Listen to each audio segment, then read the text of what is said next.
Boa noite, pessoal. Boa noite para quem está aqui, para quem está de casa. Inclusive, vai notar uma diferença que agora a gente vai falar de frente. Pelo menos conseguimos aqui, por hoje, colocar aqui uma câmera para que a gente fique falando de frente, não de lado, né, como a gente tinha, mas a gente vai aprimorando. Primeiro, alguns recadinhos aí, recados paroquiais.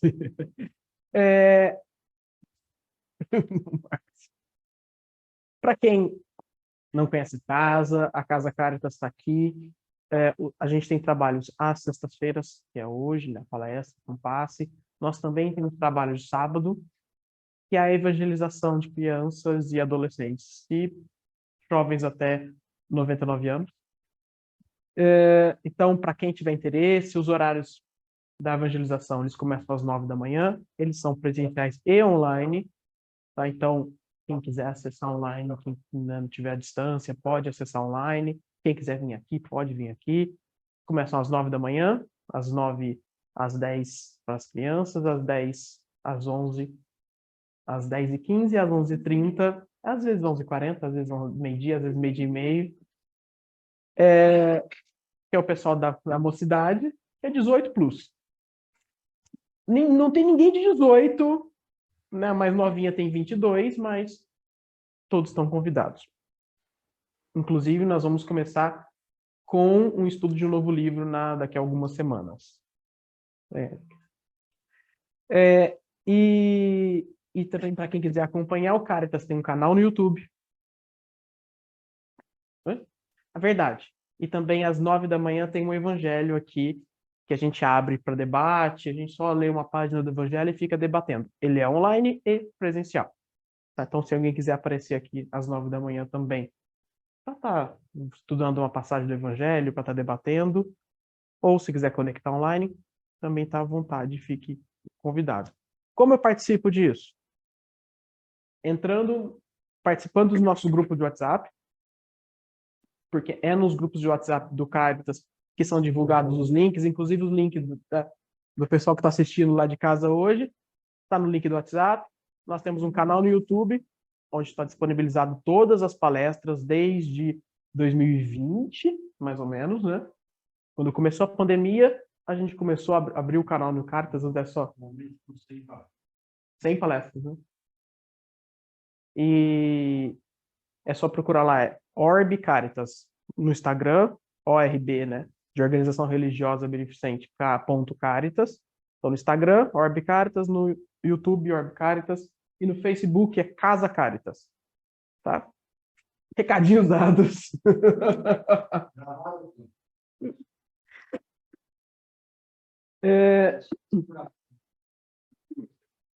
Exato. E no site tem o link de todos, tá? Inclusive, assim, como que eu ajudo o Caritas? Vocês viram que tem plaquinhas por aí também. Também lá no site também tem como ajudo, com doações, com trazendo mantimento para cá, trazendo coisas para o bazar, né? Então, aqui.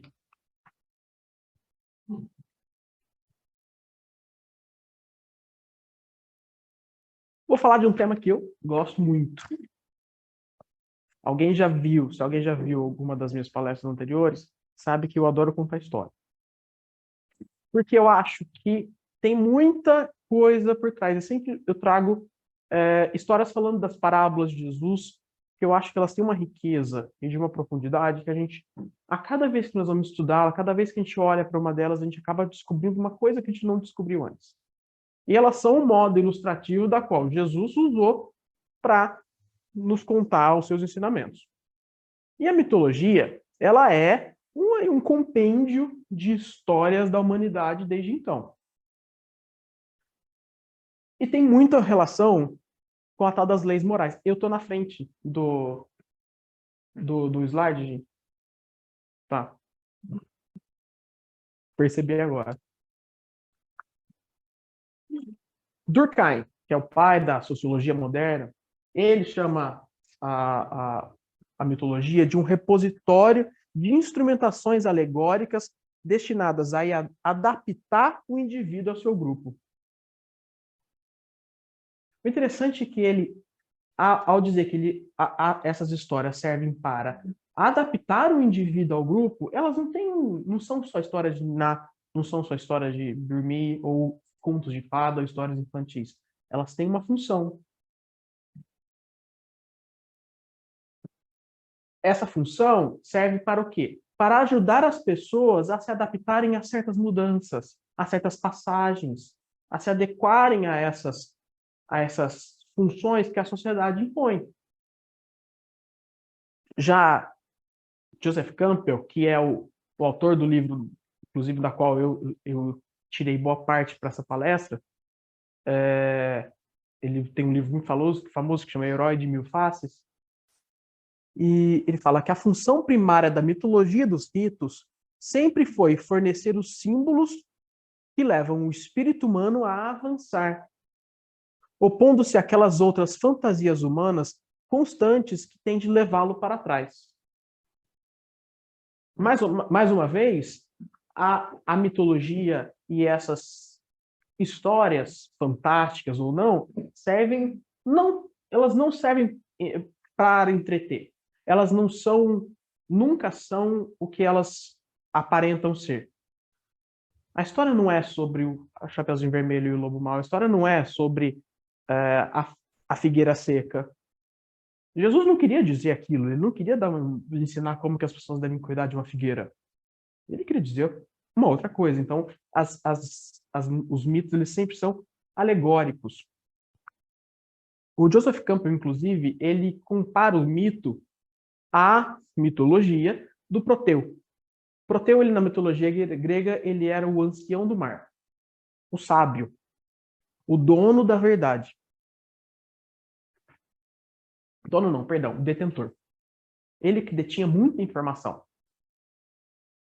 E para conseguir extrair a informação dele, Menelau, o rei, inclusive, quando precisou ajudar a resgatar os seus amigos que tinham sido presos por uma disputa de deuses lá na mitologia grega, foi atrás do Proteu e descobriu como tirar o segredo dele.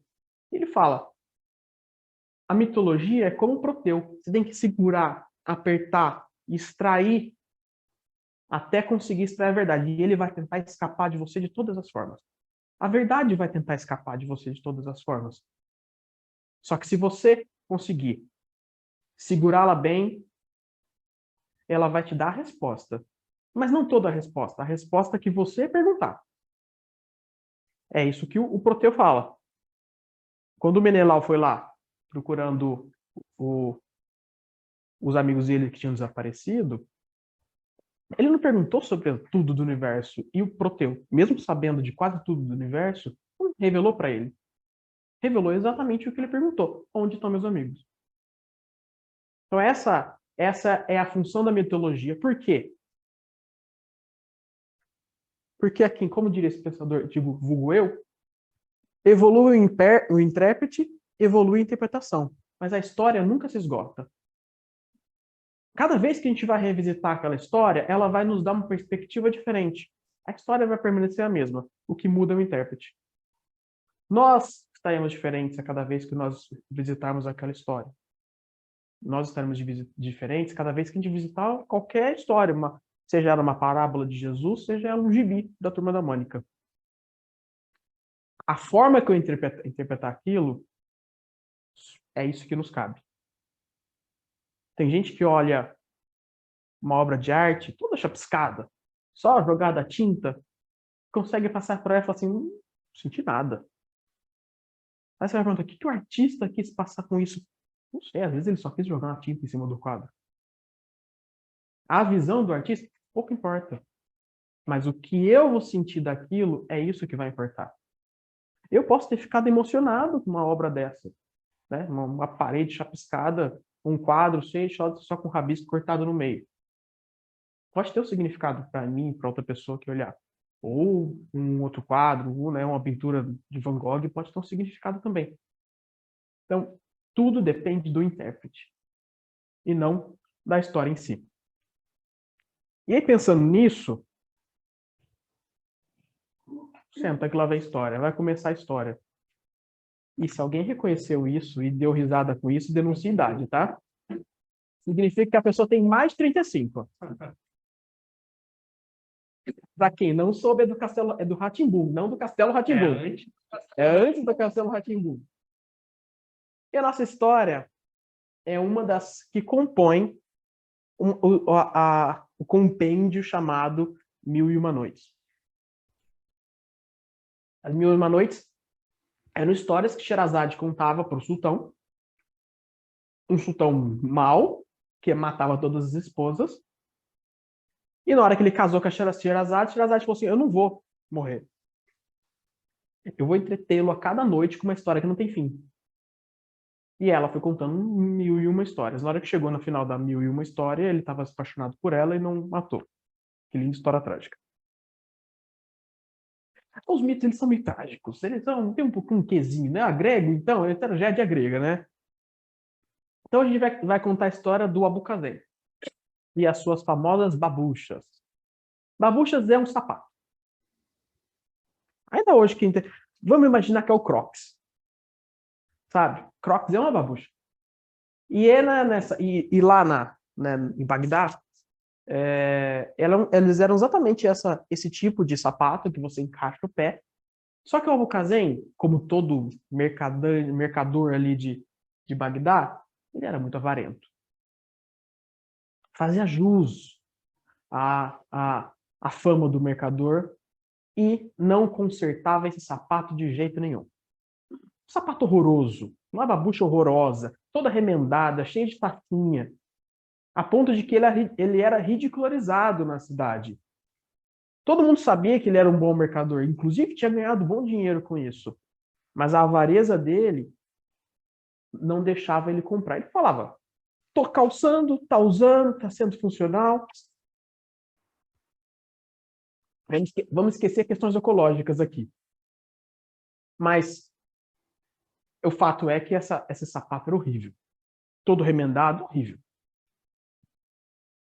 E ele, lá nas suas operações no mercado, encontrou um cara que estava vendendo frascos de vidro, frascos de cristal. E devido à situação financeira dessa pessoa, ele conseguiu fazer uma ótima compra. Porque a pessoa estava passando necessidade e ele comprou por um preço muito, muito baixo. Para ele foi um negócio da China, né? Um negócio, né? um ótimo negócio. Porque ao mesmo tempo, ele tinha comprado uma carga de perfume de rosa. Então ele sabia que ele já tinha o perfume de rosa, né, a essência de rosa, ele colocasse em cada vidrinho, ele ia fazer um lucro enorme vendendo perfume. Ele falou, tenho o frasco de vidro, agora tenho a essência de rosa, vou fazer um ótimo negócio. A sorte me sorriu. E ele ficou tão lisonjeado, assim, tão em êxtase por essa façanha comercial que ele teve, por esse lucro absurdo que ele estava projetando, que ele se permitiu um luxo. Ele foi até uma casa de banho famosa ali na região, né, de Bagdá. Então ele se permitiu esse luxo, chegou lá na casa de banho, tem que tirar o sapato. Encontrou com um amigo que já na hora falou, pelo amor de Deus, Abucazem, você fez um bom negócio, acabou de fazer um bom negócio, vai ganhar muito dinheiro, troca esse sapato, tá parecendo um palhaço. Ele imagina, o sapato tá funcionando, eu tô andando, tô calçando, né? E não deu bola para isso. Foi lá tomar o seu banho e deixou lá na entrada da casa de banho o sapato. Nisso chegou o alcade. O alcade aqui ele era uma mistura do prefeito com o juiz. Tá? Então pense assim que essa função lá nessa época era mista. Então, ele tinha o poder de julgar também. Isso é importante para daqui a pouco. E o alcade, ele na posição que ele tem, ele era uma pessoa de respeito. Ele era uma figura pública, né? Uma figura de poder. Ele tinha um sapato magnífico. As babuchas deles eram magníficas, toda bordada em ouro, com pedrarias, novinha. E foi lá também na casa de banho e deixou o sapato do lado da tal da famosa babucha do Abucazém. O Abucazém não saiu do banho e antes disso alguém resolveu pregar uma peça. Ah, aquele velho avarento, eu vou pregar uma peça nele.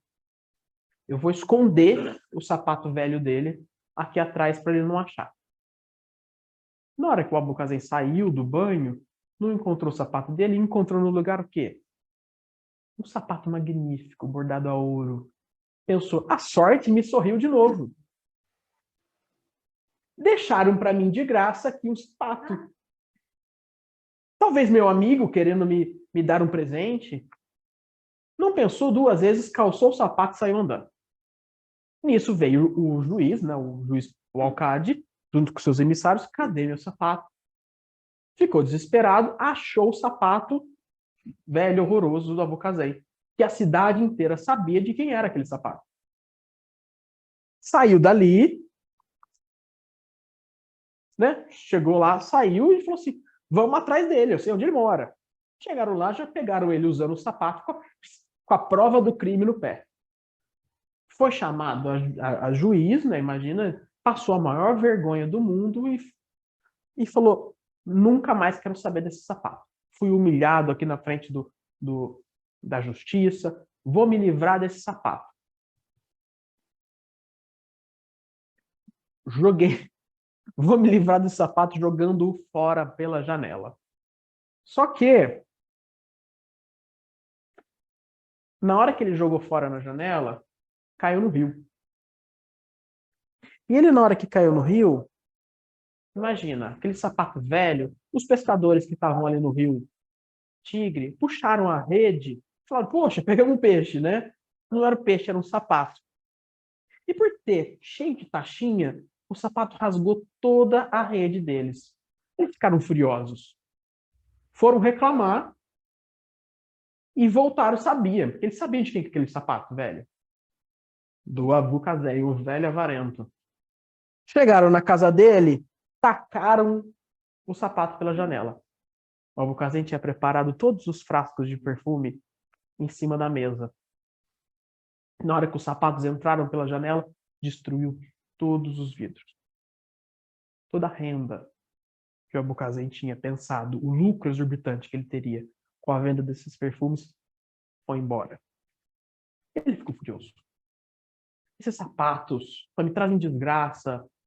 Eu vou me livrar mais uma vez deles. E ele resolveu enterrar os sapatos. Só que nisso um vizinho viu. E ele pensou, poxa, esse velho avarento, a gente nunca sabe, ele é cheio da grana, a gente nunca sabe onde esse dinheiro está. Ele com certeza achou um tesouro escondido aqui embaixo da terra e está cavando. E pela lei, todo tesouro que é achado aqui embaixo da terra pertence ao califa. Vou lá denunciá-lo. Foi denunciá-lo. Ele foi lá, foi chamado à justiça, levou uma multa gigantesca, que quase assim pegou metade do patrimônio dele. Ele já tinha perdido o lucro, já tinha perdido metade do patrimônio e estava transtornado. E aí ele resolveu, falou assim, agora eu vou me livrar desse sapato. Foi lá, atirou no lago. Só que aí o sapato entupiu a rede de esgoto da cidade.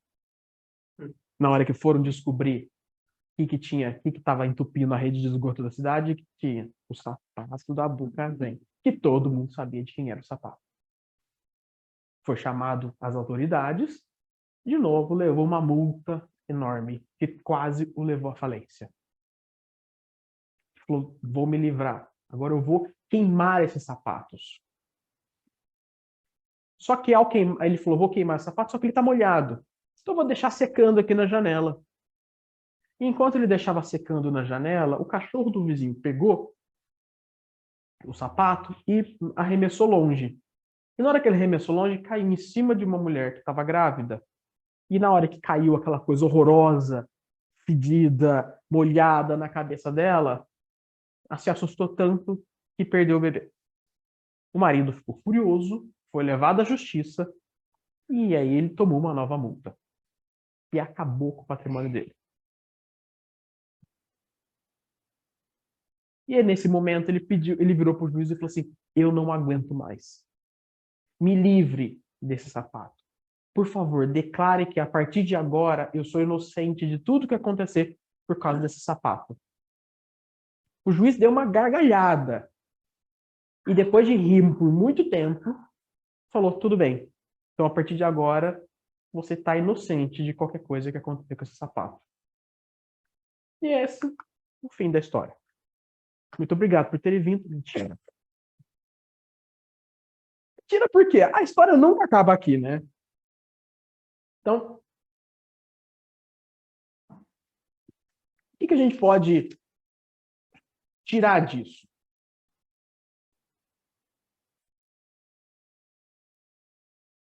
Que talvez, se avarento não compensa, que a gente tem que, né, até porque a avareza lá tá na lista, né, dos 7 pecados capitais, não sei se são pecados ou não, mas tá lá, né? Então é uma coisa meio repressiva.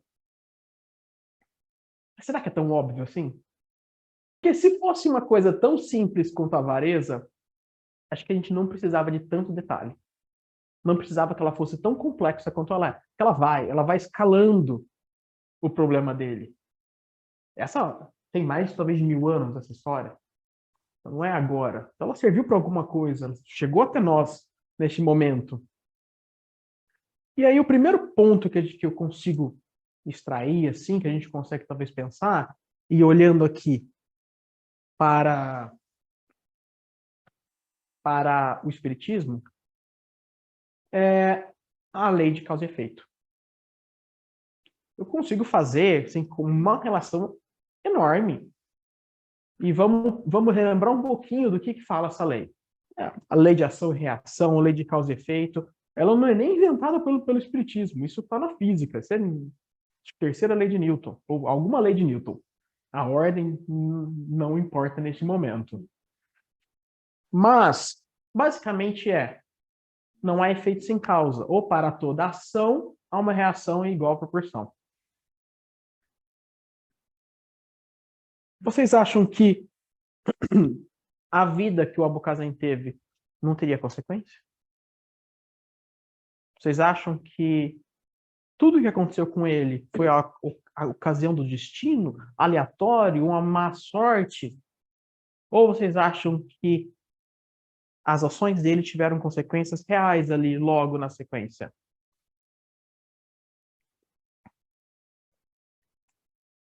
Nós somos exatamente o fruto das nossas ações. São elas que nos trouxeram até aqui esse momento. Não são causas do destino. Nós não fomos construídos por outras coisas. Tudo que nós agimos nos trouxeram até aqui. Cada um de nós. Cada um de nós que está aqui, né? Que sempre estivemos. Neste momento, todas as nossas ações que nós fizemos no passado, e aí seja nessa ou em outra vida, por enquanto vamos falar dessa, para não acumular débito demais, assim, mas todas as nossas ações nos trouxeram aqui até exato momento. Nos formaram para ser exatamente isso que nós somos, sem tirar nem pôr. Com defeitos, sem defeitos, perfeitos ou imperfeitos, nós somos exatamente aquilo que nós somos. E aí Perdão, gente. As babuchas, na verdade, se tornaram um símbolo. Elas eram uma máscara do Abucazen que representava mais ele do que sua própria identidade. Todo mundo conhecia de quem que eram as babuchas. Até talvez mais do que o próprio Abucazen.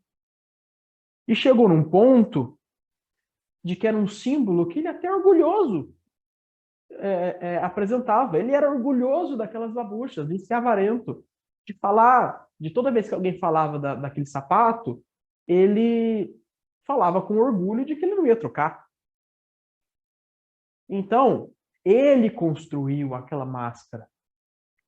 E chegou num ponto que a máscara representava mais ele do que sua própria identidade. E se a gente não tomar cuidado, a máscara acaba tomando conta. É no filme do Máscara, né? Chega aquele momento que ele não sabe se ele vai se diferenciar do personagem porque ele descobre que o Máscara é mais legal do que o, o banqueiro. Esqueci o nome dele. Não, mas o personagem. E, e ele fica na dúvida se ele vai ficar com a máscara ou não. Ele até tenta se livrar da máscara, mas a máscara volta. E só para quem não lembra, a máscara do Loki.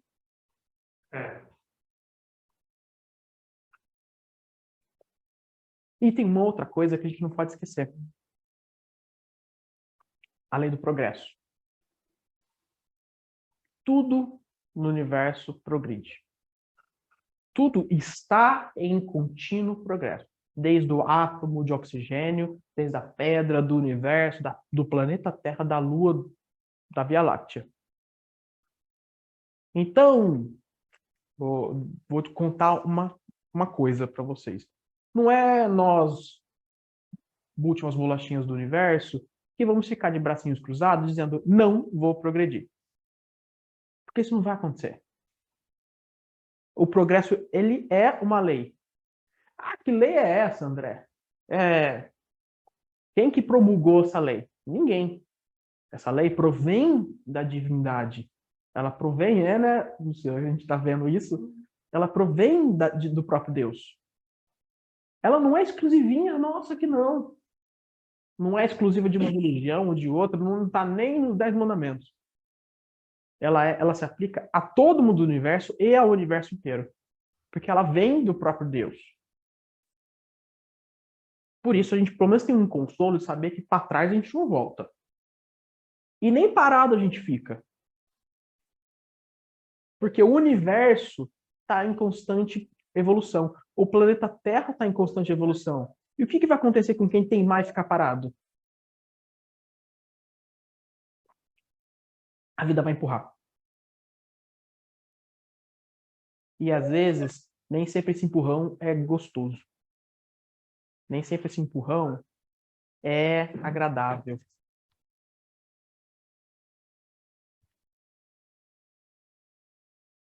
A lei do progresso é inexorável.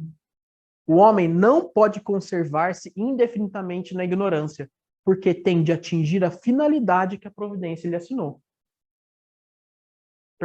Resposta, né, 783 do Livro dos Espíritos. Talvez a lei do progresso seja uma das leis mais importantes que tem no Livro dos Espíritos.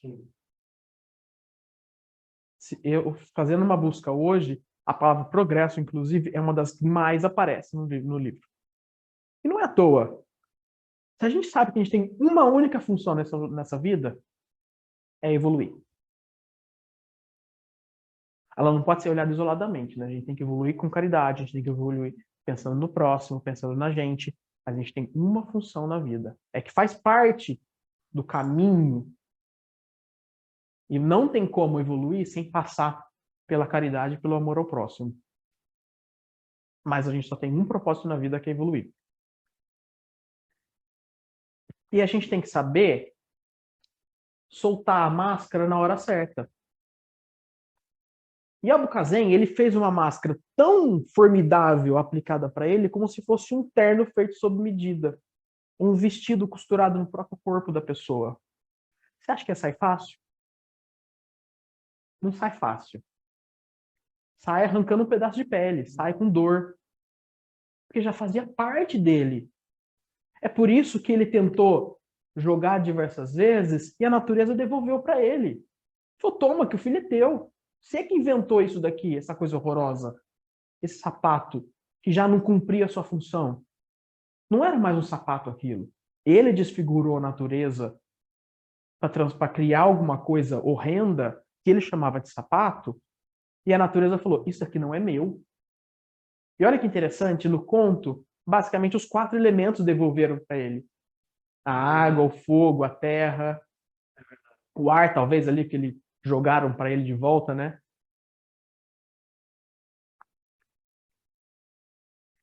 E aí, é como se a gente passasse do ponto daqui de tirar aquele band-aid. Me dói de tirar o band-aid, né? Eu tô rindo porque eu odeio tirar band-aid. Eu deixo o band-aid sair com a vontade própria. Quando ele tiver, eu vou tirar sangue, sabe? Aí fica lá aquele... Deixa ali. Ele tem a vontade dele. Então, né?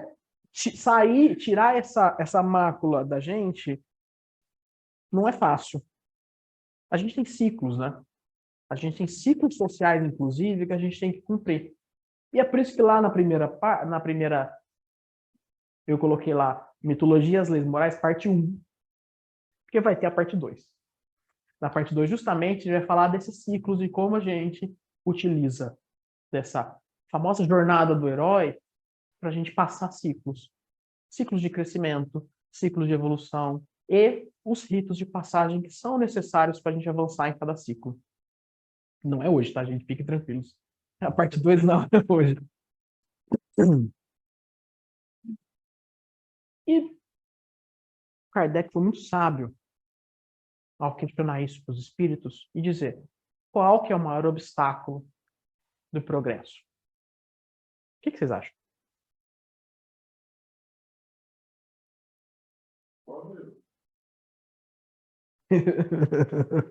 Nós mesmos. Mas a gente não faz parte do progresso também? Então basicamente é uma ação humana ou um sentimento humano que faz parte, não é nada da natureza que faz parte eu não vou sentar nesse negócio não, que eu já caí aqui. Então não faz parte da natureza.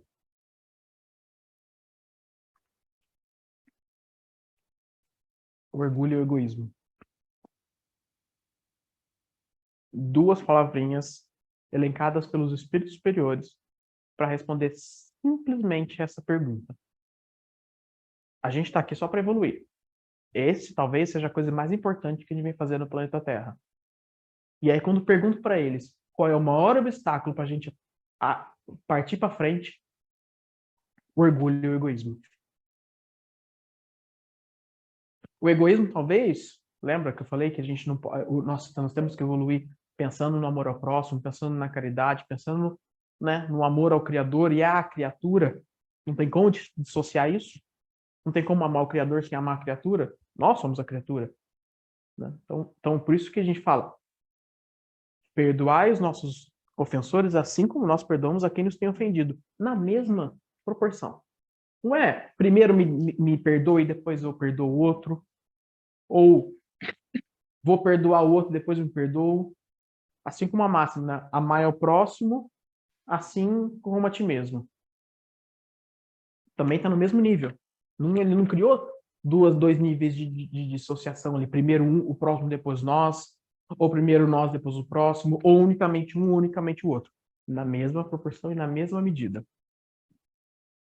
E aí, esses ciclos, às vezes, nos fazem que a gente fique preso a determinadas etapas da nossa vida.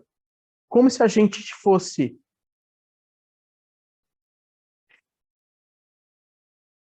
não observasse que o progresso, na verdade, ele é parte, principalmente, resultado de um esforço individual.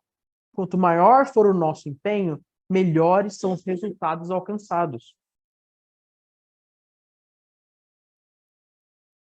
A gente pode ter inúmeras ajudas. A gente vai ser ajudado. O mundo vai ajudar a gente se a gente quiser. O plano espiritual, Deus, nosso anjo da guarda, vai estar sempre ali para nos apoiar, para dar o braço. Mas o passo é a gente que tem que dar. Lembra lá no começo? O Proteu, a resposta? Se você não perguntasse, fizesse a pergunta certa, ele não ia te dar de graça a resposta. Você que teria que saber qual pergunta exatamente. Porque aquela pergunta era que lhe cabia naquele momento. Talvez outra não fosse interessante. O progresso, ele é nosso. Mas só nós sabemos como que nós vamos dar o próximo passo. É importante dar o próximo passo. Mas se a gente vai dar um passo grande, um passo pequeno, se a gente vai dar 2, 3, ou vai dar meio, isso é nossa decisão. E só a gente que cabe dizer isso. O Abucazen, naquela teimosia dele, parecia uma criança. Como se ele tivesse pego. É uma birra dele. Não vou trocar de sapato, não vou. Orgulho, como se ele tivesse preso na infância, como se ele não evoluísse daquele ciclo, como se ignorasse isso daqui. A cada um segundo as suas obras, como disse Jesus. Como se ele não soubesse de que aquele todo impacto dele fosse representar ele mais do que ele. E o que importa? O sapato ou ele? O que importa? As nossas máscaras ou nós? Nossa individualidade? Como se a gente fosse lá a sobrinha, a prima da Cinderela, a irmã da Cinderela, que tenta, com o pé 38, que tenta encaixar um sapato 33. E no conto original ela corta o dedão para tentar encaixar. Mas, né, a Disney deixou mais bonitinho. Graças a Deus, eu ia ficar traumatizado. Ia ter trabalho para psicólogo, né? Mas ela não cabe. Ainda mais um sapato duro, de cristal, de vidro, né? Não cabe. Então, se a gente tentasse encaixar uma máscara que não nos cabe, já é hora de deixá-la para trás.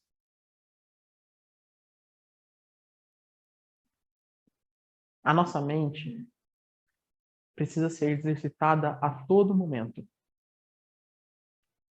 para que a gente não fique viciado em pegar atalho. E qual que é o atalho mais fácil para não evoluir? Ficar parado. Reclamar, né? Botar a culpa nos outros, botar a culpa no universo, botar a culpa em Deus, ficar de braço cruzado e falar assim, aceito, não vou mudar, não vou continuar fazendo isso daqui, porque esse sou eu. Fiquei pensando hoje, estava dando aula para o Davi, e falei assim, puxa, né? Faz 22 anos que eu tenho carta. Se eu me mudasse para a Inglaterra agora, neste momento, eu teria que reaprender tudo de novo, é do outro lado. Não, como é que... Eu quase fui atropelado quando fui para lá, porque eu não olhei para do lado certo. E acho que quase todo mundo que não sabe corre esse risco. Então, você imagina se eu tivesse... Eu teria que reaprender. Eu ia errar, que medo que ia bater no carro, ia ter que saber novas regras de trânsito. Então, aprender coisas novas e tirar velhas manias dói. Não é fácil, né? A gente viu lá. Dói. Mas faz parte do exercício cerebral e a gente não pode deixar ele viciados em pegar atalho. Era isso que eu tinha para falar para vocês hoje aqui. Se alguém gostou da história, quiser saber mais, todas essas histórias são extraídas do livro, né, do Joseph Campbell e do mestre dele, que ele é ali, ó, um amiguinho do Jung, que chama A Conquista Psicológica do Mal, e o livro O Herói de Mil Faces. E também tem já outras palestras que eu falei de outros contos também. Então, muito obrigado, gente.